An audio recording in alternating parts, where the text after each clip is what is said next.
Hello students, welcome to physical science class for class 10 মাধ্যমিক special batch চলছে আমাদের electron batch, যেটা কিনা শুরু হয়েছিল রথযাত্রা উপলক্ষে।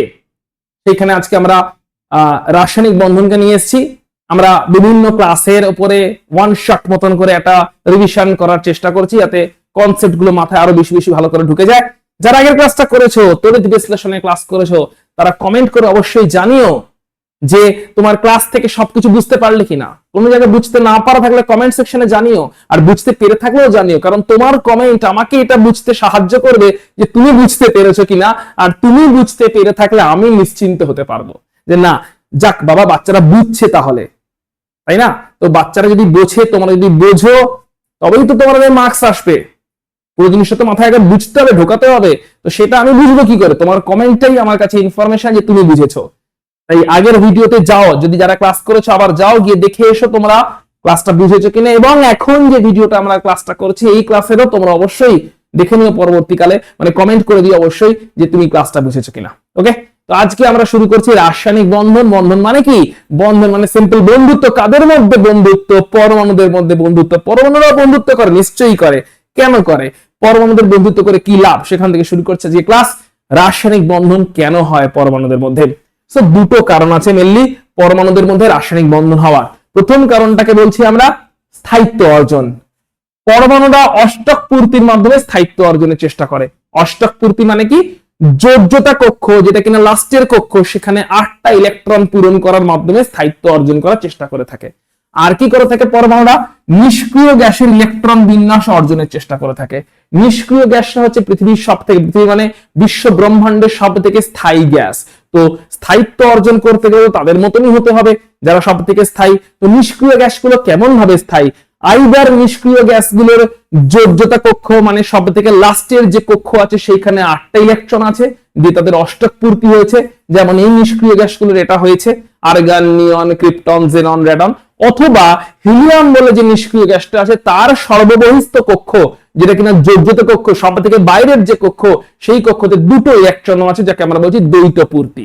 তার মানে নিষ্ক্রিয় গ্যাসগুলো আইদার সব থেকে বাইরের সর্ববহিস্থ কক্ষতে 8টা ইলেকট্রন নিয়ে আছে তাদের, অথবা 2টো ইলেকট্রন আছে তাদের। এবং এই রকমই হতে চাইছে বাকি পরমাণুগুলো, অর্থাৎ বাকি পরমাণুগুলোদের সর্ববহিস্থ কক্ষতে 8টা ইলেকট্রন বা 2টো ইলেকট্রন না থাকলে তারা সেটা অর্জন করার চেষ্টা করছে। তার মাধ্যমে তারা স্থায়িত্ব পাচ্ছে এবং নিষ্ক্রিয় গ্যাসের মতন ইলেকট্রন বিন্যাস নিয়ে আসার চেষ্টা করছে। এবারে এইগুলো করার জন্য কোন পরমাণুর ধরো ইলেকট্রন বেশি আছে সর্ববহিস্থ কক্ষতে, কোন পরমাণুর কম আছে, তারা কি করতে হবে? ইলেকট্রন আইদার ছেড়ে দিতে হবে অথবা নিতে হবে, এসবই তো করতে হবে না। এই ইলেকট্রন দেওয়া নেওয়ার মাধ্যমেই দুটো পরমাণুর মধ্যে একটা আকর্ষণ বল তৈরি হয়ে যাচ্ছে। ঠিক আছে? কারোর কাছে ব্যাট আছে, কারোর কাছে বল আছে, বললো চল ভাই ব্যাট আর বল নিয়ে ক্রিকেট খেলি, কি হয়ে গেল? আকর্ষণ বল তৈরি হয়ে গেল। আকর্ষণ বলটাকে আমরা বলি বন্ধুত্ব। এখানেও ওরকম, কারোর কাছে কিছু ইলেকট্রন আছে, অন্য কারোর কাছে কিছু কম ইলেকট্রন, বেশি ইলেকট্রন আছে, ইলেকট্রনের আদান প্রদান শুরু হয়ে গেল। যেরকম ঠিক তোমাদের মধ্যে টিফিনের আদান প্রদান হয়, ক্লাসরুমে কি হয়? এই তোর টিফিনটা দে, এই আমার টিফিনটা দে। টিফিনের আদান প্রদান হয়, তোমাদের মধ্যে কি তৈরি হচ্ছে? বন্ধুত্ব। খেলাধুলার কারোর কাছে ক্রিকেট বল আছে, কারোর কাছে ক্রিকেট ব্যাট আছে, কারোর কাছে উইকেট আছে, আদান প্রদান হয়ে সবাই একসাথে খেলছো, কি তৈরি হচ্ছে? বন্ধুত্ব। পরমাণুরাও ইলেকট্রনের আদান প্রদান করার মাধ্যমে যে আকর্ষণ বল তৈরি করে তাকেই বলা হয় রাসায়নিক বন্ধন। তাহলে এইগুলো করার মাধ্যমে, এইগুলো যখনই হয় তখনই কি হয়? এইগুলো যখনই হয় তখনই ইলেকট্রনের আদান প্রদান হয়। এবার পরমাণুগুলোর মধ্যে ইলেকট্রনের যদি আদান প্রদান হয়, পরমাণুগুলোর মধ্যে যদি ইলেকট্রনের আদান প্রদান হয়, তাহলে যে আকর্ষণ বল তৈরি হয়, পরমাণুদের মধ্যে যে ইলেকট্রন আদান প্রদানের ফলে যে আকর্ষণ বল তৈরি হয়, সেই আকর্ষণ বলকে বলা হয় রাসায়নিক বন্ধন। তাহলে বন্ধনের উৎস কি? পরমাণুদের মধ্যে ইলেকট্রনের আদান প্রদান হচ্ছে এবং তার জন্য ওদের মধ্যে আকর্ষণ বল তৈরি হচ্ছে। আর ইলেকট্রনের আদান প্রদান কেন হচ্ছে? পরমাণুরা স্থায়িত্ব অর্জনের চেষ্টা করছে বা নিষ্ক্রিয় গ্যাসের মতন ইলেকট্রন বিন্যাস নিজের সর্ববহিস্থ কক্ষতে আনার চেষ্টা করছে। তাহলে এটা তো কারণটা বুঝলাম। এবার চলে আসি অষ্টক সূত্রটা কি জিনিস। অষ্টক সূত্র হচ্ছে প্রত্যেক পরমাণু তার যে সর্ববহিস্থ কক্ষ আছে, এই সর্ববহিস্থ কক্ষতে 8টি ইলেকট্রন অর্জনের চেষ্টা করে, যেটা হলে পরমাণুতে স্থায়িত্ব আসে। সর্ববহিস্থ কক্ষে যদি 8টি ইলেকট্রন পরমাণু নিয়ে আসতে পারে তাহলে পরমাণুতে স্থায়িত্ব আসে। এইভাবে পরমাণু স্থায়িত্ব অর্জনকে আমরা বলে থাকি অষ্টক পূর্তি। 8টা ইলেকট্রন এলেই স্থায়িত্ব আসে, এটাকে আমরা বলে থাকি অষ্টক পূর্তি। কাদের অলরেডি অষ্টক পূর্তি আছে? আমরা জানি নিষ্ক্রিয় গ্যাস যারা, তাদের অষ্টক অলরেডি পূর্তি, তাদের অষ্টক অলরেডি পূর্ত। যেরকম দুই একটা এক্সাম্পল দেখে নি। নিয়ন, নিয়নের পরমাণু ক্রমাঙ্ক হচ্ছে 10, মানে নিয়নের মধ্যে প্রোটন কটা আছে? 10টা। পরমাণু ক্রমাঙ্ক যেটা ওটাই প্রোটন সংখ্যা। নিয়নের মধ্যে ইলেকট্রন কটা আছে? 10টা, কারণ প্রোটন ইলেকট্রন সমান সমান থাকে। এই 10টা ইলেকট্রন কেমন ভাবে আছে? প্রথম যে কক্ষ কে কক্ষ ওখানে 2টো থাকে, এল কক্ষে 8টা থাকে। তার মানে লাস্টের কক্ষ সর্ববহিস্থ কক্ষতে অষ্টক পূর্তি। সর্ববহিস্থ কক্ষ এখানে অলরেডি অষ্টক পূর্ত, এবং অষ্টক পূর্ত বলে অবশ্যই স্থায়ী। নোবেল গ্যাসগুলো কেন স্থায়ী আমরা বুঝে গেলাম, নিষ্ক্রিয় গ্যাসগুলো কেন স্থায়ী আমরা বুঝে গেলাম। নিষ্ক্রিয় গ্যাস নিয়নকে নিয়ে দেখতে পাচ্ছি, নিয়নের পরমাণু ক্রমাঙ্ক হচ্ছে 10। পরমাণু ক্রমাঙ্ক 10 মানে প্রোটন আছে 10টা, কারণ পরমাণু ক্রমাঙ্ক যেটা ওটাই হচ্ছে নিউক্লিয়াসে প্রোটন সংখ্যা। প্রোটন আছে 10টা, ইলেকট্রন তার মানে 10টা আছে, সেম সেম থাকে। ওই ইলেকট্রন 10টা কেমন ভাবে আছে? প্রথম কক্ষ কে কক্ষে আছে 2টো, পরের কক্ষ এল কক্ষে আছে 8টা, লাস্টের কক্ষ এল ওখানে আছে 8টা। অষ্টক পূর্ত, স্টেবল, স্থায়ী। তো এরকম ইলেকট্রন বিন্যাস নিষ্ক্রিয় গ্যাসদের থাকে। যাদের থাকে না তারা এরকম অর্জনের চেষ্টা করে, দিয়ে স্থায়িত্ব পাওয়ার চেষ্টা করে। এটাকেই বলা হচ্ছে অষ্টক সূত্র। দ্বৈত সূত্র আছে, সেটা কি? অনেক সময় কিছু কিছু পরমাণু, সকল পরমাণু নয়, কিছু কিছু পরমাণু, সেই কিছু কিছু পরমাণুর মধ্যে কি কি পড়ে? সেই কিছু কিছু পরমাণুর মধ্যে পড়ে হচ্ছে তোমার হাইড্রোজেন, লিথিয়াম, বেরিলিয়াম, বোরন, এই 4জনই পড়ে। এই পরমাণুগুলো তাদের সর্ববহিস্থ কক্ষে 8টা আনার পরিবর্তে 2টো ইলেকট্রন অর্জনের চেষ্টা করে। এই সমস্ত পরমাণুগুলো তাদের সর্ববহিস্থ যে যোজ্যতা কক্ষ, সেই যোজ্যতা কক্ষতে 2টো ইলেকট্রন অর্জনের চেষ্টা করে। 2টি ইলেকট্রন অর্জনের চেষ্টা করে। এবার এই 2টো ইলেকট্রন অর্জনের চেষ্টা করার মাধ্যমে তারা স্থায়িত্ব পেয়ে থাকে।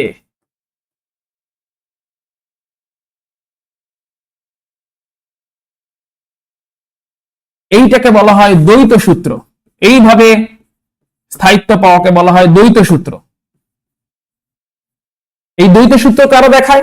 এটা হচ্ছে হিলিয়াম বলে একটা নোবেল গ্যাস আছে, হিলিয়াম বলে একটা তোমার নিষ্ক্রিয় গ্যাস আছে, সে দেখায়। কেমন করে দেখায় দেখি? হিলিয়ামের পরমাণু ক্রমাঙ্ক হচ্ছে 2। তাহলে পরমাণু ক্রমাঙ্ক কি বলে? পরমাণু ক্রমাঙ্ক মানে হচ্ছে নিউক্লিয়াসে প্রোটন অতগুলোই আছে। পরমাণু ক্রমাঙ্ক 2 মানে নিউক্লিয়াসে প্রোটন আছে 2টো, আর প্রোটন যতগুলো থাকে নিউক্লিয়াসের চারপাশে ইলেকট্রন অতগুলোই থাকে, ইলেকট্রন আছে 2টো। এই 2টো ইলেকট্রন কোন কক্ষে আছে? কে কক্ষতে এই 2টো ইলেকট্রন আছে।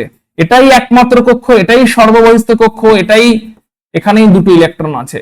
তাহলে সর্ববহিস্থ কক্ষতে হিলিয়ামের জন্য কত ইলেকট্রন আছে? সর্ববহিস্থ কক্ষে হিলিয়ামের জন্য এখানে 2টো ইলেকট্রন আছে। এর দ্বৈত পূর্ত এবং তার জন্য স্থায়ী। বাকিদের নেই, তারা সেটা অর্জনের চেষ্টা করছে। তাহলে হিলিয়াম, নিষ্ক্রিয় গ্যাস হিলিয়াম, তার অলরেডি নিষ্ক্রিয় গ্যাস, একমাত্র নিষ্ক্রিয় গ্যাস হিলিয়াম, তার অলরেডি দ্বৈত পূর্ত হয়ে আছে। সর্ববহিস্থ কক্ষতে 2টো ইলেকট্রন আছে, তাই সে স্থায়ী। আর বাকি যাদের নেই তারা সেটা অর্জনের চেষ্টা করছে, দিয়ে স্থায়িত্ব পাওয়ার চেষ্টা করছে। কারা কারা সেই চেষ্টা করছে? এই লিথিয়াম, হাইড্রোজেন, বেরিলিয়াম, বোরন, এই 4জন।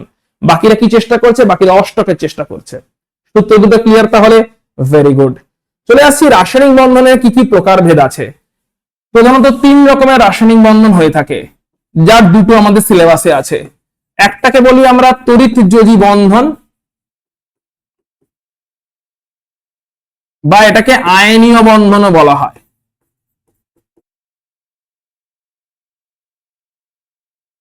আচ্ছা, আর একটাকে বলা হয় সমযোজী বন্ধন। এই দুটো আমাদের সিলেবাসে আছে। সমযোজী বন্ধন।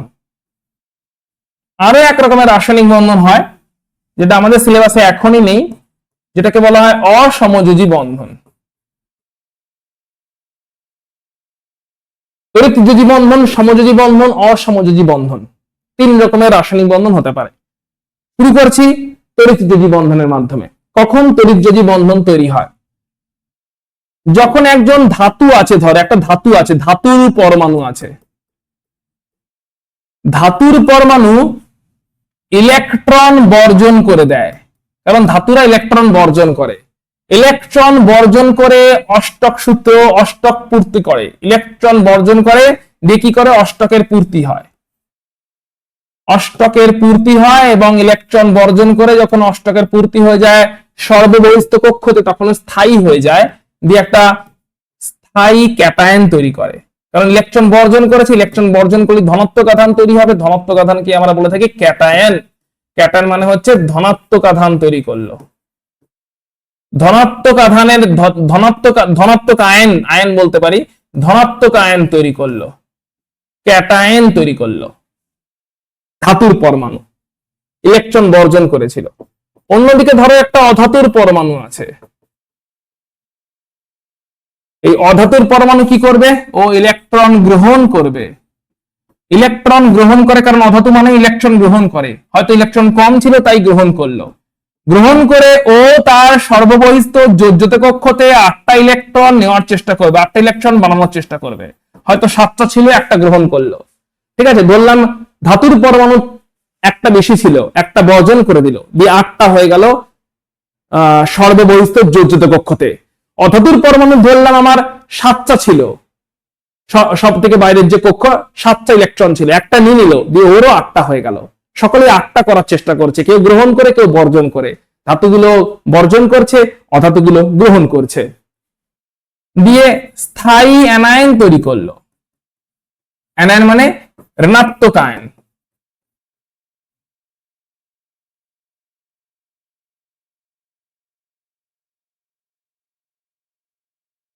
তৈরি করলো। তাহলে এবার ক্যাটায়ন এবং অ্যানায়ন তো তৈরি হয়ে গেছে, দুজনেই স্থায়ী হয়ে গেছে, কারণ দুজনেরই অষ্টক পূর্তি হয়ে গেছে। এবার এই ক্যাটায়ন আর অ্যানায়ন, ধনাত্মক আয়ন আর ঋণাত্মক আয়ন, এদের মাঝখানে একটা আকর্ষণ বল তৈরি হয়ে গেল। কেমন আকর্ষণ বল? স্থির তাড়িতিক আকর্ষণ বল। স্থির তাড়িতিক আকর্ষণ বল তৈরি হয়ে গেল। তার ফলে আমরা বললাম এরা দুজনে মিলে আকর্ষণ বল মানে বন্ধুত্ব তৈরি হয়ে গেল বেসিক্যালি। এই বন্ধুত্বটার ধরন কি? স্থির তাড়িতিক বন্ধুত্ব, স্থির তড়িতের মতন বন্ধুত্বের আকর্ষণ বল। স্থির তড়িৎ কি আমরা জানি, তাই না? স্থির তড়িৎ কি আমরা জানি, এই যে মাথায় ঘষে নিয়ে কাগজের টুকরো তুলি, স্থির তড়িৎ। এই যে আকর্ষণ বল, ওরকম একটা আকর্ষণ বল তৈরি হয়ে গেল, একটা বন্ধুত্ব তৈরি হয়ে গেল। সেই বন্ধুত্ব তৈরি হয়ে যাওয়াটাকেই আমরা বলি, এখানে রাসায়নিক বন্ধন তৈরি হয়ে গেল, ওই আকর্ষণ বলটাকেই বলি আমরা তড়িৎযোজী বন্ধন।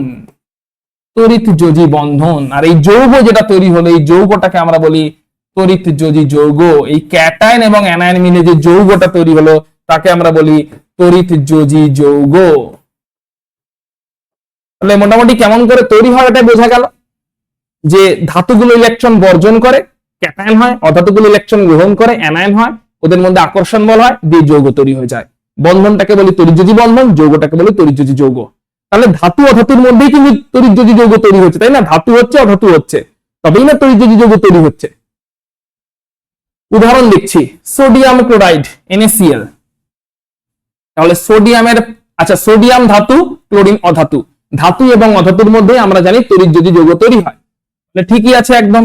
সোডিয়াম হচ্ছে ধাতু আর ও ক্যাটায়ন তৈরি করবে, ক্লোরিন হচ্ছে অধাতু, ও অ্যানায়ন তৈরি করবে, এবং ধাতু এবং অধাতুর মধ্যে দিয়ে আকর্ষণ বল তৈরি হবে, যে আকর্ষণ বলটাকে আমরা বলবো তড়িৎযোজী বন্ধন, যৌগটাকে বলবো তড়িৎযোজী যৌগ, NaCl তৈরি হয়ে যাবে।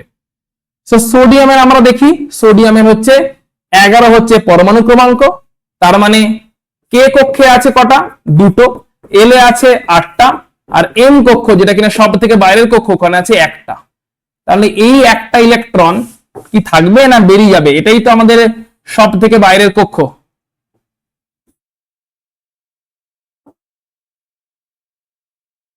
এটাই তো আমাদের সব থেকে বাইরের কক্ষ, তাই না? তাহলে কে কক্ষে আছে দুটো, এল এ আছে 8টা, এম এ আছে একটা। কে তে আছে দুটো, এল এ আছে 8টা, এম এ আছে একটা। কারেক্ট? তাহলে এম কক্ষটাতে একটা ইলেকট্রন আছে, ওটা যদি বর্জন করে দেয় তাহলে তার আগের কক্ষতে দেখো অলরেডি অষ্টক বসে আছে। এই কক্ষতে কিন্তু অষ্টক বসে আছে, কিন্তু এটা সবার বাইরের কক্ষ নয়, তাই পরমাণুটা এখনো সুস্থিত হয়নি, যদিও এখানে অষ্টক আছে। এই সবার বাইরের কক্ষ থেকে এই একটা ইলেকট্রনকে কি করবে, বের করে দেবে। তাহলে ইলেকট্রনটাকে মাইনাস ইলেকট্রন করে দিলাম, ইলেকট্রন বেরিয়ে গেল। একটা ইলেকট্রন বেরোলে একটা ধনাত্মক আধান চলে এলো, একটা ইলেকট্রন বেরোলে একটা ধনাত্মক আধান চলে এলো। এবং সেখানে কি হলো, সেখানে কে কক্ষতে আছে দুটো ইলেকট্রন, এল কক্ষতে আছে আটটা ইলেকট্রন। পরিষ্কার দেখতে পাচ্ছি অষ্টকের পূর্তি হয়ে গেছে। সবার বাইরের কক্ষতে অষ্টক চলে এসেছে। এই অষ্টক কি আগে থাকতে ছিল না? অষ্টক ছিল, কিন্তু ভেতরের কক্ষতে ছিল, বাইরের কক্ষতে তো অষ্টকটা ছিল না। বাইরের কক্ষতে তো একটা ইলেকট্রন ছিল, কিন্তু ভেতরের কক্ষতে একটা ইলেকট্রন ছিল, কিন্তু আমাকে তো বাইরের কক্ষে আটটা করতে হবে। তাহলে কি, যেটা বাইরে ছিল ওটাকেই কক্ষটাকেই উড়িয়ে দাও, ওই ইলেকট্রনটাকে বের করে কক্ষটাকে ভ্যানিশ করে দাও, তাহলে ভেতরেরটাই এখন বাইরের কক্ষ হয়ে যাবে। আর ভেতরেরটাই যদি বাইরের কক্ষ হয়ে যায়, আমরা বলবো আরামসে অষ্টকের পূর্তি হয়ে গেছে। তাহলে অষ্টকের পূর্তি হয়ে গেল, তার মানে কি Na+ এই ক্যাটায়নটা স্টেবল? অবশ্যই স্থায়ী ক্যাটায়ন তৈরি হলো Na+, স্থায়ী ক্যাটায়ন তৈরি হয়ে গেল Na+। এবারে ক্লোরিন আসবে, অধাতু ক্লোরিন এলো। ক্লোরিন হচ্ছে 17 পরমাণু ক্রমাঙ্ক, ওর কে কক্ষে থাকে দুটো, এল কক্ষে থাকে 8টা, আর এম কক্ষে থাকে 7টা। দেখো ওর লাস্টের কক্ষে কটা আছে, 7টা। যদি এখানে একটা ইলেকট্রন নিয়ে নিতে পারে তাহলে লাস্টের কক্ষতেই অষ্টক হয়ে যাবে, এখানে অষ্টক নেই, একটা কম আছে। যেটা এখানে সোডিয়াম বর্জন করেছে না, ওটাকেই ও গ্রহণ করে নিল। সোডিয়াম যেটাকে বর্জন করেছে ওটাকেই ও গ্রহণ করে নিল। তাহলে এখানে ইলেকট্রনের বর্জন হয়েছে, এখানে ইলেকট্রন গ্রহণ হয়ে গেল, এখানে ইলেকট্রনের গ্রহণ হয়ে গেল। এর ফলে কি হলো, ক্লোরিন একটা ইলেকট্রন গ্রহণ করলো, একটা ইলেকট্রনকে গ্রহণ করলো। ইলেকট্রন গ্রহণ করলে ঋণাত্মক আয়ন তৈরি হবে, অ্যানায়ন তৈরি হবে। তো Cl- ইলেকট্রন গ্রহণ করে অ্যানায়ন তৈরি হয়েছে। এখানে কি অষ্টক এসেছে দেখা যাক। কে তে যেরকম দুটো ছিল দুটোই আছে, এল এ যেরকম 8টা ছিল 8টাই আছে। লাস্টের কক্ষ এম, ওখানে 7টা ছিল, একটা গ্রহণ করে 8টা এসেছে। পরিষ্কার দেখতে পাচ্ছি অষ্টকের পূর্তি হয়ে গেছে। লাস্টের সেলে 8টা আসতে হবে, যে কোনো সেলে 8টা থাকলে হবে না। বলতেই পারো স্যার এখানে তো অষ্টক আছে, এটা তো লাস্টের সেল নয়। বলতেই পারতে স্যার এখানে তো অষ্টক আছে, এটা তো লাস্টের সেল নয়। লাস্টের সেলে অষ্টক থাকতে হবে, লাস্টের সেলে 8টা থাকতে হবে, তবে গিয়ে তোমার স্থায়িত্ব আসবে। তাহলে Cl পরমাণু কি স্থায়ী পরমাণু? Cl আয়নটা কি স্থায়ী আয়ন তৈরি হলো? অবশ্যই Cl আয়ন স্থায়ী আয়ন তৈরি হয়ে গেছে, অবশ্যই Cl আয়ন স্থায়ী আয়ন তৈরি হয়ে গেছে। কারেক্ট। তাহলে Cl আয়ন স্থায়ী আয়ন তৈরি হয়ে গেছে, Na+ ক্যাটায়ন স্থায়ী ক্যাটায়ন তৈরি হয়ে গেছে। কারণ কেন স্থায়ী? এদের অষ্টক পূর্তি হয়ে গেছে, তাই এরা স্থায়ী হয়ে গেছে। এবারে কি করব, এবারে হচ্ছে এই Na+ আয়ন আর Cl- আয়ন, এদের মধ্যে একটা আকর্ষণ বল তৈরি হলো। ওই স্থির তাড়িতিক আকর্ষণ বলটাকে আমরা বলি তড়িৎযোজী বন্ধন। এদের মধ্যে একটা বন্ধন তৈরি হলো। কেন? দেখো এদের মধ্যে ইলেকট্রনের আদান প্রদান হয়েছে, একজন বর্জন করেছে, একজন গ্রহণ করেছে, আর এই যৌগটাকে আমরা বলি তৈরি হয়ে গেল NaCl, তড়িৎযোজী যৌগ। তৈরি হয়ে গেল NaCl, তড়িৎযোজী যৌগ। বন্ধনটা তড়িৎযোজী বন্ধন, যৌগটা তড়িৎযোজী যৌগ। এখানে দেখো ইলেকট্রনের আদান প্রদান হয়েছে কি হয়নি? একটা ইলেকট্রন একজন বর্জন করেছে, গ্রহণ করেছে। তাহলে কেউ একটা কিছু বর্জন করলো, অন্যজন কেউ কিছু গ্রহণ করলো, মানে আদান প্রদান তো হলো, এবং আদান প্রদান হওয়ার মাধ্যমে বন্ধনটা তৈরি হয়েছে। এটা একটা রাসায়নিক বন্ধন তৈরি হয়ে গেছে। মাথায় ঢুকেছে? বেশ, ভেরি গুড। চলো পরেরটা যাচ্ছি, ক্যালসিয়াম অক্সাইড। দেখি আরো একটা এক্সাম্পল দেখছি, ক্যালসিয়াম অক্সাইড কেমন করে তৈরি হবে। ক্যালসিয়াম এর পরমাণু ক্রমাঙ্ক হচ্ছে 20। তাহলে কে তে আছে দুটো, এর কক্ষতে আছে 8টা, এম কক্ষতে আছে 8টা, আর এন কক্ষতে আছে দুটো। আগের কক্ষতে অষ্টক আছে, কিন্তু এটা লাস্টের কক্ষ নয়, এটাকে লাস্টের কক্ষ বানাতে হবে। লাস্টের কক্ষতে অষ্টক হলে স্টেবল হবে, যদিও আগের কক্ষটাতে অষ্টক আছে। লাস্টের কক্ষে এই দুটো ইলেকট্রন কি হবে, এই দুটো ইলেকট্রন বর্জন করা হবে।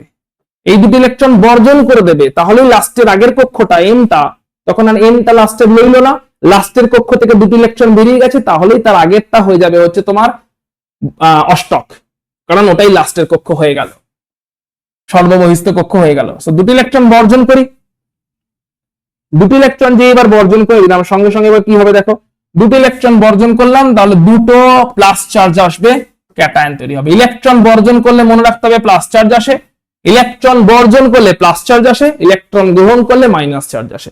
ইলেকট্রন বর্জিত হলে প্লাস চার্জ, ইলেকট্রন গৃহীত হলে মাইনাস চার্জ। ইলেকট্রন বর্জিত হলে প্লাস চার্জ, ইলেকট্রন গৃহীত হলে মাইনাস চার্জ। তাহলে ক্যাটায়ন তৈরি হলো, অ্যানায়ন তৈরি হলো, খুব ভালো কথা। আচ্ছা, এখানে কি অষ্টকের পূর্তি হয়েছে দেখি। কে তে আছে দুটো, এল এ আছে 8টা, আর এম এ আছে 8টা।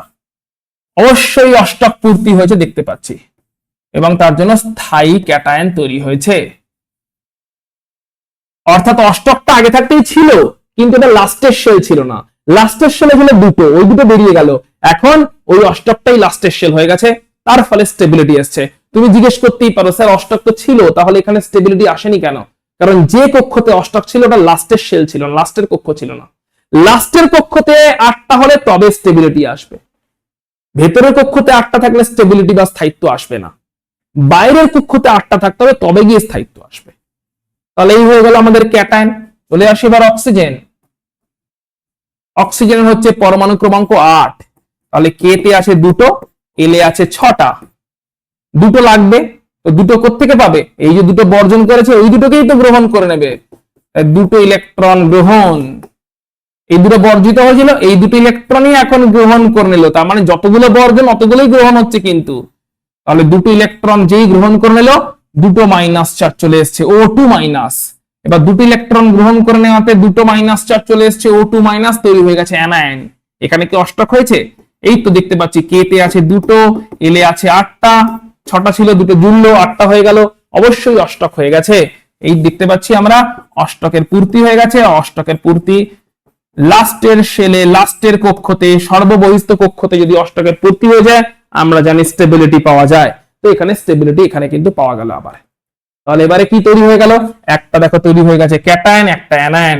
Ca2+ হয়ে গেছে ক্যাটায়ন, ধনাত্মক আধান, O2 মাইনাস অ্যানায়ন, ঋণাত্মক আধান। বিপরীত আধান একে অপরকে আকর্ষণ করবে, আকর্ষণ করার ফলে তৈরি হবে ক্যালসিয়াম অক্সাইড, তড়িৎযোজী যৌগ। বন্ধনটাকে বলবো তড়িৎযোজী বন্ধন। ক্যালসিয়াম অক্সাইড তড়িৎযোজী যৌগ কেমন করে তৈরি হলো? যেখানে ক্যালসিয়ামের আছে +2 চার্জ, অক্সিজেনের আছে -2 চার্জ। ক্যালসিয়ামের আছে +2 চার্জ, অক্সিজেনের আছে -2 চার্জ, যাদের মধ্যে আকর্ষণ তৈরি হয়েছে, ওই আকর্ষণকেই বলছে তড়িৎযোজী বন্ধন। ক্লিয়ার হয়েছে? মাথায় ঢুকেছে? এবং এখান থেকে কি দেখলাম? যতগুলো বর্জিত হচ্ছে অতগুলোই কিন্তু গৃহীত হচ্ছে। বর্জিত ইলেকট্রন এবং গৃহীত ইলেকট্রন কিন্তু সমান সমান থাকছে সব সময়। চলো আরো একটা এক্সাম্পল দেখে নিই, তাহলে আমাদের কাছে তড়িৎযোজী বন্ধনের সমস্ত রকম ব্যাপার স্যাপার গুলো ক্লিয়ার হয়ে যাবে। পুরো তড়িৎযোজী বন্ধনের সবকটা ব্যাপার ক্লিয়ার হয়ে যাবে। চলো দেখে নেওয়া যাক একটা এক্সাম্পল। বলছে ম্যাগনেসিয়াম নাইট্রাইড Mg3N2। আচ্ছা, তাহলে আবার আমাদের ম্যাগনেসিয়ামের বের করতে হবে। সো ম্যাগনেসিয়াম পরমাণু ক্রমাঙ্ক 12, ইলেকট্রন থাকবে 12টা, কে তে আছে দুটো, এল এ যদিও অষ্টক আছে বাট এটা বাইরের কক্ষ নয়, তাই স্থায়ী নয়। বাইরের কক্ষতে আছে দুটো দেখতে পাচ্ছি। এখানে অষ্টক আছে, অষ্টক থাকার পরও স্থায়ী হতে পারেনি, কারণ এটা বাইরের কক্ষ নয়। বাইরের কক্ষটা হচ্ছে তোমার m=2, যেখানে দুটো ইলেকট্রন আছে, ওটা বাইরের, ওখানে দুটো আছে, তাই ওটা স্থায়ী হতে পারছে না। তো দুটো ইলেকট্রনকে কি করবে? বর্জনই করতে হবে। এই দুটো ইলেকট্রন কি করতে হবে? এই দুটো ইলেকট্রন বর্জন করতে হবে। সো দুটো ইলেকট্রনে বর্জন করে দিল। তাহলে ম্যাগনেসিয়াম যদি দুটো ইলেকট্রন বর্জন করে দেয় তাহলে কি হবে?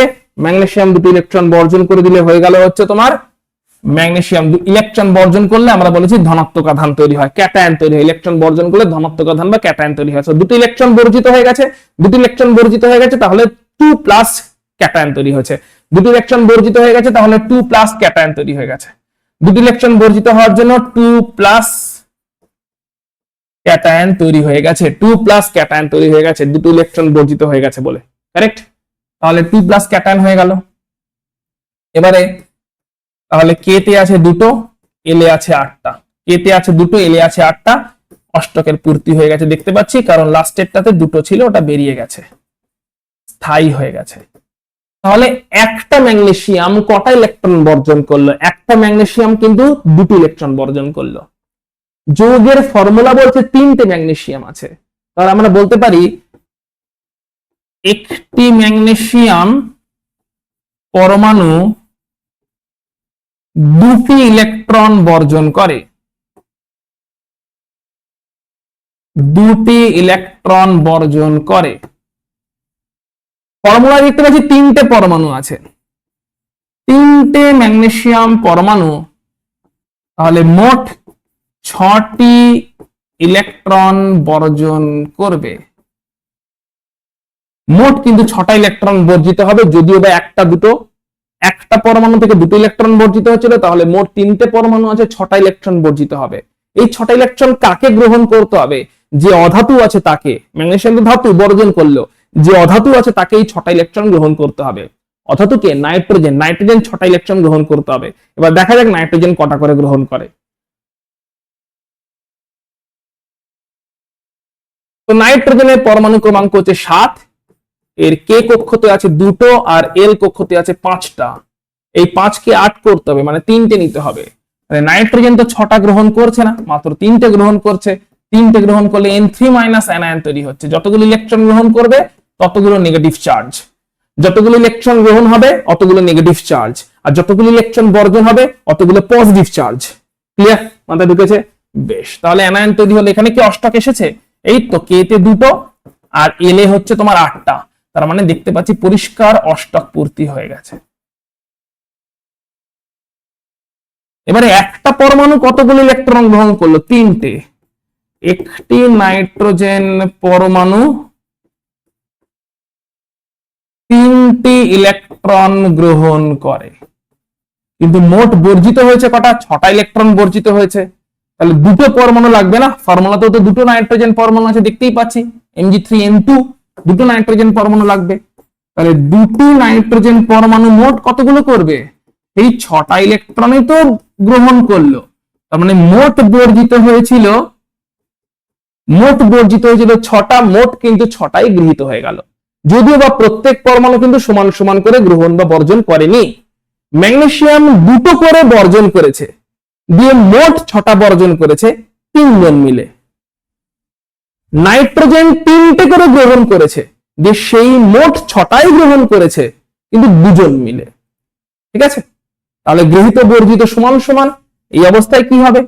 এই অবস্থায় ম্যাগনেসিয়াম 2+ আয়ন 3 জন আছে না, সো 3 জন ম্যাগনেসিয়াম 2+ আয়ন আসবে, 3 জন ম্যাগনেসিয়াম 2+ আয়ন আসবে। আর N3- আয়ন 2 জন আসবে। তাহলে বিপরীত আধানগুলোর মধ্যে আকর্ষণ বল তৈরি হয়ে যাবে। এর ফলে তৈরি হবে সম্পূর্ণ তড়িৎযোজী যৌগ Mg3N2। সম্পূর্ণ তড়িৎযোজী যৌগ Mg3N2 তৈরি হয়ে গেল। এমন ভাবে তৈরি হয়ে গেল, পরিষ্কার দেখতে পেলাম 3টে ম্যাগনেসিয়াম ক্যাটায়ন এসছে এবং 2টো N3- অ্যানায়ন এসেছে।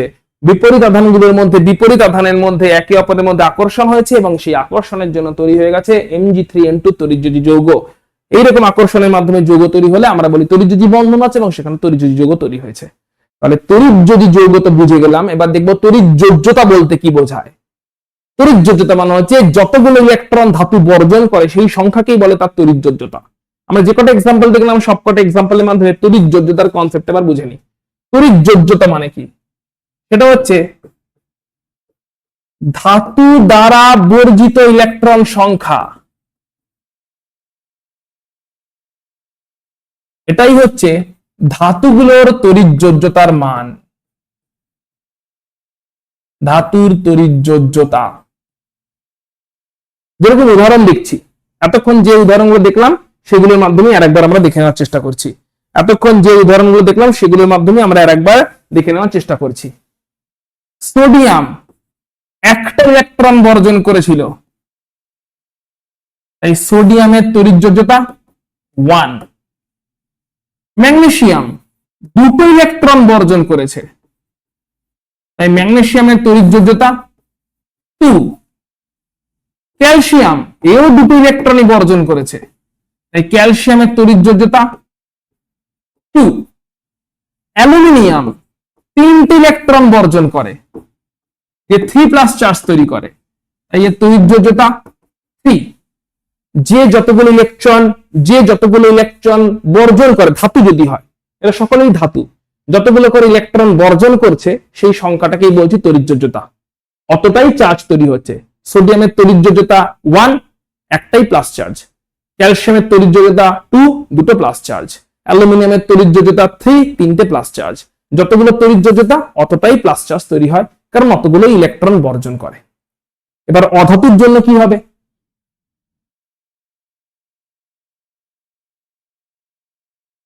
অধাতু দ্বারা গৃহীত ইলেকট্রন সংখ্যা, অধাতুরা ইলেকট্রন গ্রহণ করে, কতগুলো গ্রহণ করছে? গৃহীত ইলেকট্রন সংখ্যা, এটাই হবে অধাতুর তড়িৎযোজ্যতা। যেমন যেমন আমরা দেখলাম ক্লোরিন একটা ইলেকট্রন গ্রহণ করে, তাই ক্লোরিনের তড়িৎযোজ্যতা হবে 1। অক্সিজেন দুটো ইলেকট্রন গ্রহণ করে, অক্সিজেনের তড়িৎযোজ্যতা হবে 2। নাইট্রোজেন তিনটে ইলেকট্রন গ্রহণ করে, তাই নাইট্রোজেনের তড়িৎযোজ্যতা হবে 3। তাহলে ধাতুরা যতগুলো করে বর্জন করে ওটাই হয় তার তড়িৎযোজ্যতা, অধাতুগুলো যতগুলো করে ইলেকট্রন গ্রহণ করে ওটাই হয় তার তড়িৎযোজ্যতা, অধাতুগুলো যতগুলো করে গ্রহণ করেছে ওটাই হচ্ছে তাদের তড়িৎযোজ্যতার পরিমাণ। তো এই তো গেল তাহলে আমাদের তড়িৎযোজী বন্ধন। শুরু করছি সমযোজী বন্ধন। সমযোজ্যতা এবং সমযোজী বন্ধন কাদের মধ্যে হয়? যখন দুজনেই থাকে অধাতু। কারণ ধাতু হলে একজন বর্জন করে অন্যজন গ্রহণ করে, যে কিনা অধাতু। ধাতু হলে কি হয়? একজন বর্জন করে, ধাতু বর্জন করে, আর অধাতুটা গ্রহণ করে। কিন্তু যদি দুজনেই অধাতু হয়, বর্জন কি করবে? দুজনেই তো গ্রহণ করতে চাইবে, দুটো অধাতু পরমাণুতে গ্রহণ করতে চাইবে, বর্জনটা কি করবে? তখন তারা গ্রহণ আর বর্জনের রাস্তায় না গিয়ে তারা কি করে? তারা বলে চলো আমরা সমভাবে ব্যবহার করি, শেয়ার করি, আমরা ইলেকট্রন গুলোকে সমভাবে ব্যবহার করি, মানে শেয়ার করি। তো তার জন্য কি হয়, আমরা স্কিমটা দেখি কেমন করে হওয়া উচিত। অধাতু গুলো কি করে? যে দুজনেই অধাতুর পরমাণু হয়, অধাতুর পরমাণু, তাদের হয়তো সর্ববহিস্থ কক্ষে 8টা ইলেকট্রন নেই, ঠিক আছে? তো তারা তখন কি করে? তারা তখন শেয়ার করে, ইলেকট্রন শেয়ার করে। কার সাথে? অন্য আরেকটা অধাতুর পরমাণুর সাথে, ঠিক আছে? অন্য আরেকটা অধাতুর পরমাণুর সাথে, অন্য আরেকটা অধাতুর পরমাণু, মানে দুটো অধাতুর পরমাণু আছে যারা কিনা ইলেকট্রন গুলোকে, নিজেদের ইলেকট্রন গুলোকে শেয়ার করছে। অর্থাৎ প্রথম অধাতুর পরমাণুর নিজের ইলেকট্রন গুলো তার কাছে আছে, অন্যজনের থেকে কিছু ইলেকট্রন নিয়ে সেটা শেয়ার করছে। আবার দ্বিতীয় অধাতুর পরমাণুর কাছেও নিজের ইলেকট্রন গুলো আছে, প্রথমের থেকে কিছুটা নিয়ে শেয়ার করছে। শেয়ার করছে, পুরোপুরি নিচ্ছে না, পুরোপুরি গ্রহণ করছে না, বা কেউ পুরোপুরি বর্জন করছে না। যার কাছে যা ইলেকট্রন ছিল সেটা তার কাছে থাকছে, সঙ্গে অন্যজনের থেকে কিছু ইলেকট্রন নিয়ে গ্রহণ করছে ও শেয়ার করছে। যার কাছে যা ইলেকট্রন ছিল সেটা তার কাছেই থাকছে, সেইগুলো অন্যজনকে শেয়ার করতে দিচ্ছে, আবার অন্যজনের থেকেও কিছু ইলেকট্রন নিজে নিচ্ছে শেয়ার করার জন্য। এইভাবে যখন শেয়ারিং হয়, ইলেকট্রন শেয়ারিং হয়, তখন দুটো অধাতুরই শেয়ারিং এর মাধ্যমে অষ্টক পূর্তি হয়। দুটো অধাতুরই শেয়ারিং এর মাধ্যমে অষ্টক পূর্তি হয়। এবার দুটো অধাতুরই যদি শেয়ারিং এর মাধ্যমে অষ্টক পূর্তি হয়ে যায়, তখন তাহলে স্থায়িত্ব অর্জন তো হবেই হবে। স্থায়িত্ব অর্জন তো হবেই হবে, দুজনেরই শেয়ারিং এর মাধ্যমে অষ্টক পূর্তি হয়ে গেছে, স্থায়িত্ব অর্জন হতে বাধ্য এক প্রকার, তাই না? তো এই যে স্থায়িত্ব অর্জন হলো, এরপরে যে বন্ধন, এর ফলে যে বন্ধনটা তৈরি হবে, সেই বন্ধনটাকে আমরা বলে থাকি সমযোজী বন্ধন। এই যে ইলেকট্রন শেয়ার হলো, ইলেকট্রন শেয়ার হওয়ার জন্য যে বন্ধন তৈরি হয় তাকে বলা হয় সমযোজী বন্ধন। আর এই যে ইলেকট্রন গুলো শেয়ার হলো, ওই ইলেকট্রন জোড়কে বলা হয়, যেগুলো শেয়ার হলো সেই ইলেকট্রন শেয়ারিং ইলেকট্রন জোড়। যে ইলেকট্রন গুলো শেয়ার হয়ে গেল সেই শেয়ারিং ইলেকট্রন জোড়কে বলা হয় বন্ধন জোড়। তাহলে এটা অধাতুর পরমাণু নাম্বার 1, এটা অধাতুর পরমাণু নাম্বার 2। তারা কি করেছে? শেয়ার করেছে। শেয়ার করার মাধ্যমে দুজনেরই অষ্টকের পূর্তি হয়েছে, অধাতু 1 এরও অধাতু 2 এরও দুজনেরই অষ্টকের পূর্তি হয়েছে। সর্ববহিস্থ কক্ষে 8টা ইলেকট্রন দুজনেই পেয়েছে, তার ফলে তাদের স্থায়িত্ব অর্জন তো হয়ে গেল। এবার যে ইলেকট্রন গুলো শেয়ার করলো, শেয়ার ইলেকট্রন গুলোর জন্য ওদের মধ্যে একটা আকর্ষণ বল তৈরি হলো। যে ইলেকট্রন গুলো শেয়ার হলো তার জন্য ওদের মধ্যে একটা আকর্ষণ বল তৈরি হলো। ওই শেয়ার ইলেকট্রন গুলোর মধ্যে যে আকর্ষণ বল তৈরি হলো তাকেই বলছি আমরা সমযোজী বন্ধন। যে সমযোজী বন্ধনে যে শেয়ার ইলেকট্রন, সেই শেয়ার ইলেকট্রন গুলোকে বলা হয় বন্ধন জোড়। অর্থাৎ তারা বন্ধনে অংশগ্রহণ করেছে, দুটো করে ইলেকট্রন, এর একটা ওর একটা শেয়ারিং হয়েছে, শেয়ারিং এর মাধ্যমে তৈরি হয়েছে বন্ধন জোড়। যে শেয়ারিং ইলেকট্রন গুলো দুজনেই শেয়ার করছে, যে বন্ধন জোড়টাকে দুজনেই শেয়ার করছে। সমযোজী এক বন্ধন, সমযোজী এক বন্ধন মানে কি, একটাই বন্ধন, যেরকম দেখো H2 HH মাঝে একটাই বন্ধন, একটাই ড্যাশ দিয়েছি না, একটাই বন্ধন। একটা বন্ধন মানে কতগুলো ইলেকট্রন, দুটো ইলেকট্রন, যাকে আমরা বলছি বন্ধন জোড়। তাই একটি বন্ধন মানে, নোট দিয়ে লিখে রাখছি, একটি সমযোজী বন্ধন মানে, একটি সমযোজী বন্ধন, এই কথার মানে কি, এর মানে হচ্ছে ওখানে দুটি ইলেকট্রন আছে, মানে একটি ইলেকট্রন জোড় আছে, দুটি ইলেকট্রন শেয়ারিং হচ্ছে, দুটো পরমাণুর মধ্যে দুটি ইলেকট্রন শেয়ারিং হচ্ছে। আর দুটি ইলেকট্রন শেয়ারিং মানে ওকেই বলা হয় একটি বন্ধন জোড়। তাহলে একটি বন্ধন মানে একটি বন্ধন জোড় যেখানে কিনা দুটো ইলেকট্রন দুটো পরমাণুর মধ্যে শেয়ার হচ্ছে। একটি বন্ধন মানে, একটি বন্ধন মানে সেখানে একটি বন্ধন জোড় আছে, মানে যেখানে দুটো ইলেকট্রন আছে, যে দুটো ইলেকট্রন দুটো পরমাণুর মধ্যে সমভাবে শেয়ার হচ্ছে, ইকুয়ালি শেয়ার হচ্ছে। যেরকম ক্লোরিন দেখতেই পাচ্ছি, ক্লোরিন ক্লোরিন পরমাণুর মধ্যে, ক্লোরিন ক্লোরিন পরমাণুর মধ্যে আছে সমযোজী এক বন্ধন, একটাই বন্ধন আছে এবং যার মাধ্যমে শেয়ারিং চলছে। HCl, এখানে হাইড্রোজেন এবং ক্লোরিনের মতন করে বন্ধন আছে, HCl হাইড্রোজেন আর ক্লোরিনের মধ্যে বন্ধন আছে, শেয়ারিং চলছে। তো চলো আমরা সমযোজী এক বন্ধনের দুই একটা উদাহরণ দেখে নিই। তো আমরা চলো ক্লোরিন কে নিচ্ছি, ক্লোরিন কে নেবো আর HCl কে নেবো, দুটো উদাহরণ দেখবো, ক্লোরিন একটা HCl একটা। ক্লোরিন Cl2 সমযোজী এক বন্ধন আছে, দুটোই অধাতু। ক্লোরিনের আমরা জানি 17টা, এবার দেখো ক্লোরিনের 17টা ইলেকট্রন, 17টা ইলেকট্রনকে আমরা কেমন করে লিখবো সেটা দেখো। আমরা জানি ক্লোরিনের হচ্ছে 17টা প্রোটন, 17টা পরমাণু ক্রমাঙ্ক, ওটাই প্রোটন সংখ্যা, ওটাই ইলেকট্রন সংখ্যা। তাহলে কে তে আছে দুটো, এল এ আছে 8টা, এম এ আছে 7টা। তাহলে সর্ববহিস্থ কক্ষতে আছে হচ্ছে 7টা, যোজ্যতা কক্ষতে ক্লোরিনের আছে হচ্ছে 7টা। এবার দেখো দুটো পরমাণু আসবে, কেমন করে শেয়ার করবে। সো এই একটা ক্লোরিন পরমাণু, এর ইলেকট্রন গুলো আসছে একটা, দুটো, তিনটে, চারটে, 5টা, 6টা, 7টা। কোন ইলেকট্রন গুলো এঁকেছি, খালি ওই সর্ববহিস্থ কক্ষের ইলেকট্রন গুলোকে এঁকেছি। এই সর্ববহিস্থ কক্ষের ইলেকট্রন গুলোকে যদি ডট দিয়ে আঁকা হয়, সর্ববহিস্থ কক্ষের ইলেকট্রন গুলোকে ডট দিয়ে যদি আমরা আঁকি, সেটাকে বলা হয় লুইস ডট স্ট্রাকচার বা লুইস বিন্দু গঠন। ডট বা বিন্দু দিয়ে যদি আমরা ইলেকট্রন গুলোকে প্রকাশ করি, কোন ইলেকট্রন গুলোকে, খালি সর্ববহিস্থ কক্ষের ইলেকট্রন গুলোকে যদি ডট বা বিন্দু দিয়ে প্রকাশ করি, তাকে বলা হয় লুইস বিন্দু গঠন বা লুইস ডট স্ট্রাকচার। তো এটা কি, এটা হচ্ছে লুইস ডট স্ট্রাকচার বা লুইস বিন্দু গঠন স্ট্রাকচার, যেখানে খালি সর্ববহিস্থ কক্ষতে যে 7টা ইলেকট্রন আছে, ওই 7টা ইলেকট্রনকে ডট দিয়ে এঁকেছি। অন্য একটা ক্লোরিন নিলাম, সেই সেকেন্ড দ্বিতীয় ক্লোরিন পরমাণুর সর্ববহিস্থ কক্ষতে 8টাই আছে, দ্বিতীয় ক্লোরিন পরমাণুর সর্ববহিস্থ কক্ষতে 8টাই আছে, এই সরি 7টাই আছে। তাহলে প্রথম পরমাণুটারও সর্ববহিস্থ কক্ষে আছে 7টা, দ্বিতীয় পরমাণুর সর্ববহিস্থ কক্ষে আছে 7টা। এরা কেমন করে শেয়ার করবে দেখো, এই ইলেকট্রন দুটো শেয়ার হবে, ভালো করে দেখবে ইলেকট্রন দুটো শেয়ার হচ্ছে। তাহলে এইগুলো ছিল যারা সর্ববহিস্থ কক্ষে, এরও আছে 7টা,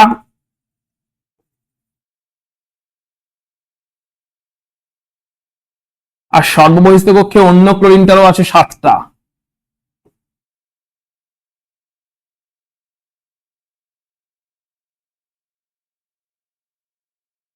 এবারে এই যে একটা কমন জায়গা তৈরি হয়েছে, এই কমন জায়গাটাকে বলে অভিলেপন। কি বলে, এটাই হচ্ছে সমযোজী বন্ধন। অভিলেপনের ফলে তৈরি হলো এখানে সমযোজী বন্ধন। আমরা এরকম করে লিখি, এই সমযোজী বন্ধন। তাহলে এই বন্ধনে কতগুলো ইলেকট্রন আছে ভালো করে দেখো, এই বন্ধনে এই দুটো ইলেকট্রন আছে, তাই না? এই দুটো ইলেকট্রনকে আমরা একটা ড্যাশ দিয়ে রিপ্রেজেন্ট করি, এই দুটো ইলেকট্রনকে আমরা একটা ড্যাশ দিয়ে রিপ্রেজেন্ট করি, আমরা বলে থাকি এটাকেই বন্ধন জোড়। একটা বন্ধন জোড়, তাই বলছি সমযোজী এক বন্ধন। এই দুটো ইলেকট্রনকে আমরা ড্যাশ দিয়ে রিপ্রেজেন্ট করি, তার মানে এই দুটো ইলেকট্রনই আসলে বন্ধনের কারণ। দুটো ক্লোরিন পরমাণুর মধ্যে এই দুটো ইলেকট্রন, যে দুটো ইলেকট্রনকে দুটো পরমাণু শেয়ার করছে, ওই দিকের পরমাণু এই দিকের পরমাণু, দুটো পরমাণু এই দুটো ইলেকট্রনকে শেয়ার করছে, এই দুটো ইলেকট্রনকে বলা হয় বন্ধন জোড়। কটা বন্ধন জোড় আছে? একটা বন্ধন জোড় আছে। একটা বন্ধন জোড় থাকলে আমরা তাকে বলি সমযোজী এক বন্ধন। সমযোজী এক বন্ধন। চলো অষ্টক কি পূর্তি হয়েছে কাউন্ট করে করে দেখে নি। বাঁদিকের ক্লোরিনের জন্য একটা, দুটো, তিনটে, চারটে, পাঁচটা, ছটা, সাতটা, আটটা। বাঁদিকের ক্লোরিনের কাছে 8টা ইলেকট্রন এসেছে, 7টা ছিল, একটা অন্যের থেকে নিয়ে শেয়ার করছে। ডান দিকের ক্লোরিনেরও দেখি অষ্টক কি পূর্তি হয়েছে, একটা, দুটো, তিনটে, চারটে, পাঁচটা, ছটা, সাতটা, আটটা। ডান দিকের ক্লোরিনেরও 8টা ইলেকট্রন পেয়ে গেছে, 7টা নিজের ছিল, একটা অন্যের থেকে নিয়ে শেয়ার করছে। অর্থাৎ দুটো ক্লোরিনের কিন্তু এইভাবে শেয়ারিং এর মাধ্যমে অষ্টকের পূর্তি হয়ে গেল। এই ক্লোরিনের কাছেও 8টা ইলেকট্রন আছে যেটা সে ব্যবহার করছে, এই ক্লোরিনের কাছেও 8টা ইলেকট্রন আছে যেটা সে ব্যবহার করছে, কিন্তু দুজনের কাছে 8টা করে ব্যবহার করলেও মোট ইলেকট্রন কিন্তু 8 + 8 16 নয়, মোট ইলেকট্রন ছিল 7 + 7 14। তাহলে মোট ইলেকট্রন 14, কিন্তু ব্যবহার করেছে এমন ভাবে যাতে এই ক্লোরিনেরও 8টা হয়ে যায়, ওই ক্লোরিনেরও 8টা হয়ে যায়, 16টার মতন কাজ মিটে যায় 14টাকে দিয়েই। এটাই হচ্ছে শেয়ারিং এর পাওয়ার। এর ফলে দুজন ক্লোরিনের মধ্যে যে বন্ধুত্ব হলো, যে বন্ধন হলো, তাকেই বলছি আমরা সমযোজী বন্ধন। যেহেতু একটাই বন্ধন জোড়, দুটো ইলেকট্রন মাত্র, তাই একটাই বন্ধন জোড়। একটা বন্ধন জোড় মানে আমরা বলছি সমযোজী এক বন্ধন। একটা ড্যাশ দিয়ে আমরা রিপ্রেজেন্ট করছি, একটাই ড্যাশ দিয়ে আমরা রিপ্রেজেন্ট করছি। HCl এ চলে যাই, চলো। সেকেন্ড মলিকিউল হচ্ছে আমাদের HCl।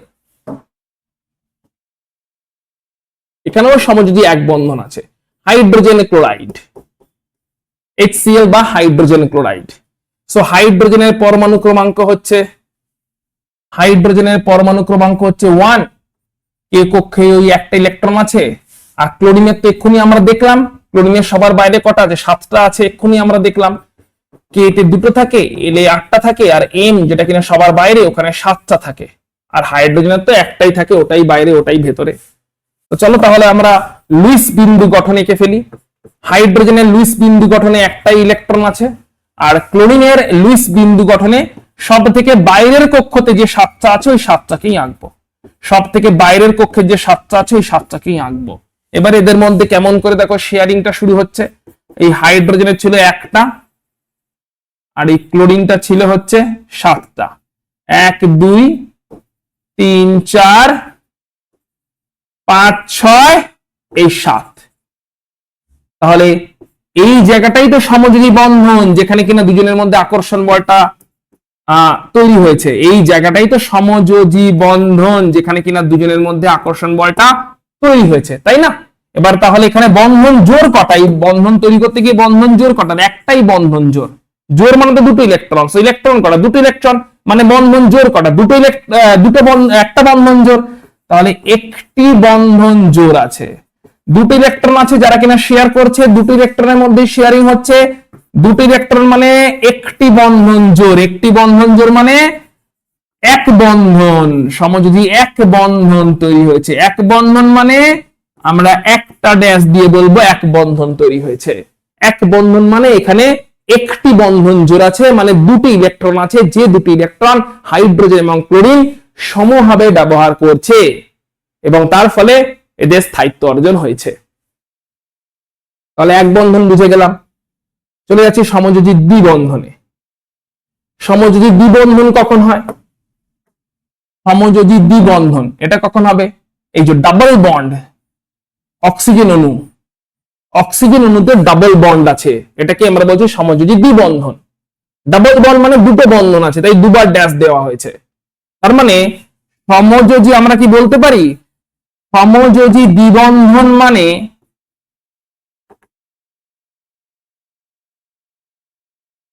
সমযোজী দ্বিবন্ধন মানে সেখানে দুটি বন্ধন জোড় থাকে। এক বন্ধন মানে যদি একটি বন্ধন জোড় হয়, তাহলে দুটি বন্ধন জোড় হলেই আমরা বলবো দ্বিবন্ধন। আর দুটি বন্ধন জোড় মানে নিশ্চয়ই সেখানে 4টি ইলেকট্রন শেয়ারিং হয়। দুটি পরমাণুর মধ্যে নিশ্চয়ই 4টি ইলেকট্রনের শেয়ারিং হয়, কারণ দ্বিবন্ধন মানে সেখানে তোমার দুটি বন্ধন জোড় আছে যেখানে কিনা 4টি ইলেকট্রনের শেয়ারিং হচ্ছে। ওকে, তাহলে একই রকম ভাবে ত্রিবন্ধন মানে কি হবে? সমযোজী ত্রিবন্ধন, নাইট্রোজেন অণুতে আছে ত্রিবন্ধন, মানে হচ্ছে তাহলে যে সমযোজী ত্রিবন্ধন, এর মানে কি? তাহলে সমযোজী ত্রিবন্ধনের মানে দাঁড়াচ্ছে তাহলে এখানে 3টে ইলেকট্রন জোড় আছে, নিশ্চয়ই 3টে ইলেকট্রন জোড় আছে, এবং এই 3টে ইলেকট্রন জোড় মানে কতগুলো, মোট 6টি ইলেকট্রনের শেয়ারিং হচ্ছে, 6টি ইলেকট্রনের শেয়ারিং হচ্ছে, 3টে ইলেকট্রন জোড় আছে, তাই বলছে সমযোজী ত্রিবন্ধন। 3টে বন্ড দিয়ে 3টে ড্যাশ দিয়ে দেখানো হয়েছে। তাহলে এক বন্ধন, দ্বিবন্ধন, ত্রিবন্ধন কেমন করে হয় নিশ্চয়ই বুঝতে পেরে গেছো। অক্সিজেন অণুতে যে দ্বিবন্ধন হয় কেমন করে হয় দেখে নি। অক্সিজেনের পরমাণু ক্রমাঙ্ক 6, কে তে আছে 2, এল এ আছে, সরি অক্সিজেনের পরমাণু ক্রমাঙ্ক হচ্ছে তোমার 8, 6 নয় 8, পরমাণু ক্রমাঙ্ক 8 মানে প্রোটনও 8টা, ইলেকট্রনও 8টা, ইলেকট্রন 8টা হচ্ছে, কে কক্ষে আছে 2 আর এল কক্ষে আছে তোমার 6টা। তাহলে এল কক্ষে 6টা আছে, এটাই হচ্ছে সর্ববহিস্থ কক্ষ, সর্ববহিস্থ কক্ষতে 6টা আছে, সর্ববহিস্থ কক্ষতে কটা আছে, 6টা আছে। তাহলে লুইস বিন্দু গঠনে কতগুলো ইলেকট্রন ড্র করব, লুইস বিন্দু গঠনে অক্সিজেন অণুর চারপাশে 6টি ইলেকট্রন আমরা আঁকবো। লুইস বিন্দু গঠনে অক্সিজেন পরমাণুর চারপাশে, লুইস বিন্দু গঠনে অক্সিজেন পরমাণুর চারপাশে 6টি ইলেকট্রনই আমরা আঁকবো। লুইস বিন্দু গঠনে অক্সিজেন পরমাণুর চারপাশে আমরা 6টি ইলেকট্রনই আঁকবো, কারণ দেখতেই পাচ্ছি পরিষ্কার যে 6টা তোমার এই সর্ববহিস্থ কক্ষতে 6টাই ইলেকট্রন আছে, সর্ববহিস্থ কক্ষতে 6টাই ইলেকট্রন আছে, কারেক্ট। তো দেখো এখানেও 6টা এঁকেছি, এখানেও 6টা এঁকেছি, দুটো পরমাণুর মধ্যে এবারে দেখো কেমন করে শেয়ারিং হয়ে গেছে, দুটো পরমাণুর মধ্যে শেয়ারিং হয়ে গেছে। এইটাই হচ্ছে আমাদের সমযোজী বন্ধন। আর শেয়ারিং হয় কতগুলো বন্ধন জোড়, দেখতেই পাচ্ছি 4টে ইলেকট্রন মানে দুটো বন্ধন জোড়, দুটো বন্ধন জোড় মানে পরিষ্কার দেখতে দুটো বন্ধন জোড়, দুটো বন্ধন জোড় মানে পরিষ্কার দ্বিবন্ধন, দ্বিবন্ধন মানে দুটো ড্যাশ দিয়ে দেখানো হয়েছে, ওই জন্য পরিষ্কার দেখতে পাচ্ছি সমযোজী বন্ধন কোনটা, কমন জায়গাটা যেটা কিনা শেয়ারিং হচ্ছে। তাহলে এই অক্সিজেন পরমাণু ওই অক্সিজেন পরমাণু দুজনের মধ্যে শেয়ারিং হচ্ছে যে জায়গাটা, সেই শেয়ারিং এর জায়গায় কতগুলো ইলেকট্রন এসছে, শেয়ারিং এর জায়গাতে দেখো 4টে ইলেকট্রন এসছে, 4টে ইলেকট্রন মানে কতগুলো বন্ধন জোড়, দুটো বন্ধন জোড়, দুটো বন্ধন জোড় মানে সমযোজী দ্বিবন্ধন তৈরি হয়েছে, তাই দুটো ড্যাশ দিয়ে ওদের বন্ধনটাকে আমরা দেখিয়েছি। অক্সিজেন বুঝে গেলাম। নাইট্রোজেনে যাচ্ছি, নাইট্রোজেনে কেমন করে হয়, নাইট্রোজেনের পরমাণু ক্রমাঙ্ক হচ্ছে 7, মানে কে তে আছে 2 আর এল এ আছে 5টা, সর্ববহিস্থ কক্ষতে 5টা আছে। তাহলে লুইস বিন্দু গঠনে সর্ববহিস্থ কক্ষতে 5টা ইলেকট্রন আছে, মানে লুইস বিন্দু গঠনে কি হবে বলো, লুইস বিন্দু গঠনে নাইট্রোজেনের চারপাশে 5টা ইলেকট্রন আমাকে আঁকতে হবে, 5টা ইলেকট্রন আমাকে আঁকতে হবে। এই হচ্ছে নাইট্রোজেন পরমাণু, 5টা ইলেকট্রন আছে। এই নাইট্রোজেন পরমাণু তো 5টা ইলেকট্রন আছে সর্ববহিস্থ কক্ষতে, এটাতেও তাই আছে, শেয়ারিং হয়েছে। শেয়ারিং এর ফলে এই যে কমন জায়গাটা ওভারল্যাপ হয়েছে, অভিলেপন হয়েছে দুটো পরমাণুর কক্ষগুলোর মধ্যে, সরি কক্ষগুলোর মধ্যে, দুটো পরমাণুর কক্ষগুলোর মধ্যে, দুটো পরমাণুর ইলেকট্রনগুলোর মধ্যে যে ওভারল্যাপ হলো, অভিলেপন হলো, যেটা কমন জায়গা তৈরি হলো, ওটাই তো শেয়ারিং। ওইখানেই তো শেয়ারিং ইলেকট্রন গুলো বসে আছে। তাহলে শেয়ারিং যে ইলেকট্রন গুলো আছে সেই ইলেকট্রন গুলো তৈরি করলো সমযোজী বন্ধন। কতগুলো শেয়ারিং হচ্ছে, টোটাল 6টা ইলেকট্রন শেয়ারিং হচ্ছে, মানে 3টে ইলেকট্রন জোড় আছে, 3টে ইলেকট্রন জোড় আছে, 6টা ইলেকট্রন শেয়ারিং এ আছে, দেখতেই পাচ্ছি 6টা ইলেকট্রনের মধ্যে শেয়ারিং হচ্ছে, দুটো নাইট্রোজেন পরমাণু 6টা ইলেকট্রন শেয়ারিং হচ্ছে, মানে 3টে ইলেকট্রন জোড় আছে, মানে সমযোজী ত্রিবন্ধন তৈরি হয়েছে। এই সমযোজী ত্রিবন্ধনের জন্য কতগুলো ড্যাশ দেবো আমরা, কতগুলো বন্ধন শো করবো, এই যে 3টে ড্যাশ দিয়ে আমরা ত্রিবন্ধনকে শো করে দিয়েছি। তাহলে আশা করি সমযোজী ত্রিবন্ধনে বুঝে গেলাম। এগুলো ছিল সব মৌল, ক্লোরিন ছিল, হাইড্রোজেন ছিল, অক্সিজেন ছিল, নাইট্রোজেন ছিল, সবই ছিল মৌল। চলো একটা যৌগ দেখে নেওয়া যাক। যৌগ জল, জলে হাইড্রোজেনও আছে অক্সিজেনও আছে। তাহলে হাইড্রোজেনের পরমাণু ক্রমাঙ্ক 1, কে কক্ষে একটা ইলেকট্রন থাকে, এটা হচ্ছে হাইড্রোজেন পরমাণু, এটাও হচ্ছে হাইড্রোজেন পরমাণু। আর অক্সিজেন পরমাণুর পরমাণু ক্রমাঙ্ক 8, আমরা জানি কে তে 2 থাকে, এল এ 6টা থাকে। তাহলে 6টা দিয়ে আমাদের লুইস বিন্দু গঠন আঁকতে হবে, এই 6টা ইলেকট্রনকে দিয়ে এই অক্সিজেন পরমাণু লুইস বিন্দু গঠন আঁকা আছে। তাহলে হাইড্রোজেন গুলোতে আছে একটা একটা করে, অক্সিজেনে আছে 6টা। ক্লিয়ার? এবারে কি হবে, শেয়ারিং হবে হাইড্রোজেন অক্সিজেন গুলোর মধ্যে। জলের ফর্মুলা কি, দুটো হাইড্রোজেন একটা অক্সিজেন। তো শেয়ার কেমন করে হচ্ছে নিশ্চয়ই দেখতে পাচ্ছ, এইটা শেয়ার হচ্ছে, আবার এইটা শেয়ার হচ্ছে, নিশ্চয়ই দেখতে পাচ্ছ। হাইড্রোজেনের একটা, অক্সিজেনের একটা, এরা শেয়ার করছে, দিয়ে এই একটা বন্ধন জোড় তৈরি করেছে। আবার নিশ্চয়ই দেখতে পাচ্ছ এই হাইড্রোজেনের একটা আর এই অক্সিজেনের একটা এরাও শেয়ার করছে, দিয়ে এই আর একটা বন্ধন জোড় তৈরি করেছে। তাহলে দুটো বন্ধন তৈরি হলো, এখানে একটা বন্ধন জোড়, এখানে একটা বন্ধন জোড়। তাহলে কি হলো, একটি মানে টোটাল দুটি বন্ধন জোড় হয়েছে, তাই না? দুটি আলাদা আলাদা বন্ধন জোড়, দুটি আলাদা আলাদা বন্ধন জোড় হয়েছে। এবার যেহেতু আলাদা আলাদা বন্ধন জোড়, তার মানে কি দুটি এক বন্ধন হয়েছে। দুটি একসাথে হলে বলতাম দ্বিবন্ধন, কিন্তু আলাদা হয়েছে, তাহলে দুটি সমযোজী এক বন্ধন তৈরি হয়েছে। এই একটা এক বন্ধন, যেখানে একটা বন্ধন জোড় আছে, ওইদিকে একটা এক বন্ধন, যেখানে আর একটা বন্ধন জোড় আছে। এই একটা এক বন্ধন, যেখানে একটা বন্ধন জোড় আছে, এই আর একটা এক বন্ধন, যেখানে আর একটা বন্ধন জোড় আছে। কারণ দুটো করে ইলেকট্রন শেয়ারিং হয়েছে। কোন দুটো করে দেখতেই পাচ্ছি এখানে। তাহলে এরকম যখন দুটো করে ইলেকট্রন শেয়ারিং হলো, দিয়ে আমরা দেখলাম দুটো বন্ধন জোড় তৈরি হয়েছে, কিন্তু দুটো বন্ধন জোড় কি একই সাথে তৈরি হয়েছে না আলাদা আলাদা? এইদিকে একটা বন্ধন জোড় তৈরি হয়েছে, ওইদিকে একটা আলাদা বন্ধন জোড় তৈরি হয়েছে না? তো দুটো যেহেতু আলাদা আলাদা বন্ধন জোড় তৈরি হয়েছে, তাই আমরা বলবো না দ্বিবন্ধন। দুটো বন্ধন জোড় হলে আমরা দ্বিবন্ধন বলে থাকি, কিন্তু দুটো বন্ধন জোড় যদি একই জনের মধ্যে হতো তাহলে বলতাম দ্বিবন্ধন। দুটো বন্ধন জোড় দুজন আলাদা লোকের সঙ্গে হয়েছে। এই অক্সিজেনটার সঙ্গে ওই দিকের হাইড্রোজেনের একটা বন্ধন জোড়, আবার এই অক্সিজেনের সঙ্গে এই দিকের হাইড্রোজেনের বন্ধন জোড় আলাদাভাবে হয়েছে। আলাদাভাবে হওয়ার জন্য আমরা বলবো দুটো সমযোজী এক বন্ধন হয়েছে। দুটো সমযোজী এক বন্ধন, একটা ড্যাশ দিয়ে আমরা বন্ধনগুলোকে শো করলাম। এই হলো জলের বন্ধন। বলছে কার্বন ডাই অক্সাইড অণুর গঠন, চলো এটাও দেখে নি। কার্বন হচ্ছে পরমাণু ক্রমাঙ্ক 6, তাহলে কে তে থাকবে দুটো ইলেকট্রন এবং এল এ থাকবে 4টে ইলেকট্রন। তাহলে কার্বনের চারপাশে 4টে ইলেকট্রনকে আমরা লুইস বিন্দু গঠন করে ড্র করেছি। কার্বনের চারপাশে 4টে ইলেকট্রনকে লুইস বিন্দু গঠন করে ড্র করেছি। কার্বন ডাই অক্সাইডে দুটো অক্সিজেন লাগবে, সেই একটা অক্সিজেন, এই একটা অক্সিজেন। অক্সিজেনের হিসাবে একটু আগে আমরা দেখে নিয়েছি। অক্সিজেনের পরমাণু ক্রমাঙ্ক 8, কে কক্ষে থাকে দুটো ইলেকট্রন, এল কক্ষে থাকে 6টা ইলেকট্রন। তাহলে লাস্টের কক্ষতে আছে 6টা। তাহলে এইদিকে একটা অক্সিজেন পরমাণু, ওইদিকে একটা অক্সিজেন পরমাণু, কারণ ফর্মুলায় দেখতে পাচ্ছি দুটো অক্সিজেন পরমাণু আছে। তো ফর্মুলায় আছে দুটো অক্সিজেন পরমাণু, তার জন্য এদিকে একটা ওদিকে একটা এঁকেছি, আর কার্বন আছে একটা। শেয়ারিং হবে আবার কেমন করে? এরা একটা শেয়ারিং গ্রুপ তৈরি করছে, এরা একটা শেয়ারিং গ্রুপ তৈরি করছে। তাহলে বলো এই শেয়ারিং এ বন্ধন জোড় কটা? দুটি বন্ধন জোড়। আবার ওই দিকে শেয়ারিং এ বন্ধন জোড় কটা? এই দিকে শেয়ারিং এ দুটি আলাদা বন্ধন জোড়। তাহলে এইদিকেও দুটি আলাদা বন্ধন জোড়, ওইদিকেও দুটি আলাদা বন্ধন জোড়। দেখতেই পাচ্ছি দুটো বন্ধন জোড়, আবার ওইদিকেও আলাদাভাবে দুটো বন্ধন জোড়। তার মানে কি এইদিকেও একটা সমযোজী দ্বিবন্ধন হবে। দুটো বন্ধন জোড় মানে সমযোজী দ্বিবন্ধন হবে এইদিকেও, আবার এইদিকেও একটা সমযোজী দ্বিবন্ধন হবে। তো দেখো সেটাই হয়েছে, এদিকেও একটা দ্বিবন্ধন, ওদিকেও একটা দ্বিবন্ধন। কারণ দুটো আলাদা, মানে টোটাল কিন্তু আলো 4টে বন্ধন জোড়। এইদিকে দুটো বন্ধন জোড়, ওইদিকে দুটো বন্ধন জোড়, টোটাল 4টে। কিন্তু 4টে কিন্তু একই জনের সঙ্গে নয়। এইদিকে দুটো আলাদা বন্ধন জোড়, ওইদিকে দুটো আলাদা বন্ধন জোড়। তাই এইদিকে দুটো আলাদা বন্ধন জোড় দ্বিবন্ধন, ওইদিকে দুটো আলাদা বন্ধন জোড় আলাদা দ্বিবন্ধন। ক্লিয়ার? তো দেখো খুবই সহজ ভাবে আমরা বুঝে নিলাম এমন করে তড়িৎযোজী বন্ধন এবং সমযোজী বন্ধন তৈরি হয়। আর এটা কি বুঝলাম, রাসায়নিক বন্ধন তৈরি কেন হয়, কেন পরমাণুগুলো বন্ধন তৈরি করতে নেমেছিল।